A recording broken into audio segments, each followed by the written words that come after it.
ఆది మూవీ అంటే over expectations ఉంటాయి. అదని చెప్పి మనకు ప్రతి మూవీ బాహుబలి, కల్కి, సలారు ఈ రేంజ్ లో కాబట్టి కుదరదు కదా. ఎవరి వే ఆఫ్ డైరెక్షన్ వాళ్ళకి ఉంటుంది. డైరెక్టర్ పాయింట్ ఆఫ్ వ్యూ లో చూసుకుంటే అతని డైరెక్షన్ లో బెస్ట్ అని చెప్పొచ్చు. అతని కాంటెంట్ ఇప్పుడు వరకు ఏ మూవీలో వేయలేదు. డార్లింగ్ కాబట్టి అతను ఇవ్వాల్సిన బెస్ట్ అతని వల్ల అయినంత ఎఫర్ట్స్ అయితే పెట్టి తీశాడు మూవీ. డార్లింగ్ వింటేజ్ లుక్స్ అయితే అద్దరిపోయింది. డార్లింగ్ యాక్టింగ్ కూడా పీక్స్ అసలు నెక్స్ట్ లెవెల్ ఉంది మూవీ. పర్లేదు, వాచబుల్ మూవీ. మరీ ఇంత నెగిటివిటీ స్ప్రెడ్ చేసిన అవసరం అయితే లేదు.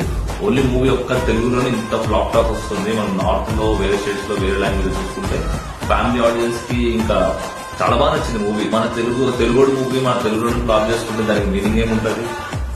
తెలుగు స్టేజ్ లో తప్పితే బయట ఏ స్టేజ్ లో పోయినా మూవీ గుడ్ టాక్ ఉంది.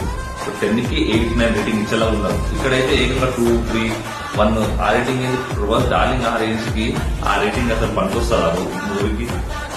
డార్లింగ్ యాక్టింగ్ అసలు నెక్స్ట్ లెవెల్ ఉంది. వీళ్ళ మూవీకి అంత నెగిటివిటీ ఇవ్వాల్సిన అవసరం అయితే లేదు.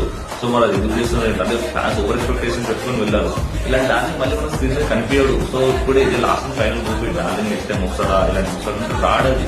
ఇప్పుడే కనిపించారు స్క్రీన్ మీద చూసుకుని ఎంజాయ్ చేయాలంటే. ఇలాంటి మూవీ మళ్ళీ డార్లింగ్ మనం ఎక్స్పెక్ట్ చేసే డార్లింగ్ తెలియని పరిస్థితి అది. నెక్స్ట్ పావర్టీ, స్పిరిట్, కల్కి 2, సలార్ ఇలాంటిలో మనం రాజస్థాన్ లాంటి వెంటనే చూసాను చూపించగలుగుతారు. అది చూపించాలనుకున్నా చూపించలేదు. సో ఉన్న మూవీ చూసి ఎంజాయ్ చేసుకుని మూవీ చూసే 3 days అవుతుంది. ఇంత నెగిటివ్ టాక్ అంటే ఉంది తెలుగులోనే. మళ్ళీ అది కూడా బయట వేరే ఎక్కడ చూసినా మూవీ మంచి టాకే ఉంది.